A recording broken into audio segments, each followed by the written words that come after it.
Fala aí pessoal, voltamos para mais uma aula no curso de Python básico e nessa aula falaremos sobre as listas, abordando seus conceitos gerais e sua funcionalidade. Para melhor entendermos como a lista pode ser útil em nossos programas, vamos analisar um caso como exemplo. Suponha que foi dito a você que construa um programa que armazene os nomes dos funcionários de uma empresa. Porém, os nomes devem ser dispostos em uma determinada ordem imposta pelo usuário. Até agora, sabemos armazenar valores apenas em variáveis, então assim faremos. Porém, à medida que os funcionários começam a aumentar, também aumenta o trabalho manual que você deve fazer para inserir cada nome em uma nova variável no seu programa. Isso sem contar manter esses nomes em uma ordem específica. Seu programa, do jeito que está, não é facilmente escalável, isso é, não pode ter seu funcionamento facilmente ampliado. Porém, existe uma estrutura que fornece uma maneira mais simples de armazenar dados de forma ordenada em nossos programas: a lista. Utilizamos as listas para organizar melhor as informações na nossa aplicação. Elas fornecem uma estrutura para armazenar dados de diferentes tipos em apenas um local de forma ordenada.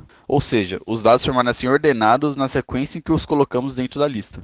A representação de uma lista em Python se dá através dos colchetes, e uma das formas de inicializar uma lista é atribuir um par de colchetes a uma variável. Como pode ser visto no exemplo, a variável x armazena uma lista. Embora no exemplo não há nenhum valor dentro dos colchetes, uma lista pode ser inicializada com dados dentro dela.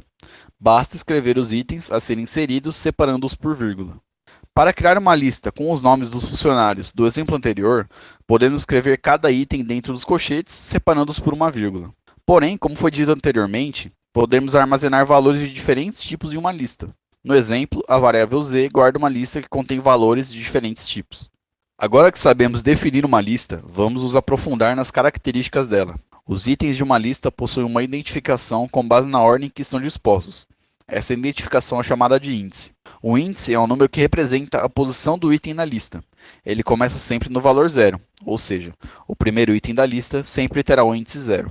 Com esse índice, podemos acessar um item na lista e também substituí-lo, como pode ser visto no exemplo. Para acessar um item na lista, basta escrever o nome da variável que armazena essa lista, seguido pelo índice a ser acessado entre colchetes. Podemos também utilizar a indexação negativa em uma lista, sendo o índice -1 o último item, o -2 o penúltimo item e assim por diante. Para finalizar, também podemos utilizar uma lista como uma sequência em um laço de repetição. Nas aulas anteriores, utilizamos a função range para gerar uma sequência para usar no comando for, mas podemos utilizar uma lista em seu lugar. Assim, a cada iteração, a variável de controle assumirá o valor de um item na lista. Então é isso por hoje, pessoal. Até a próxima.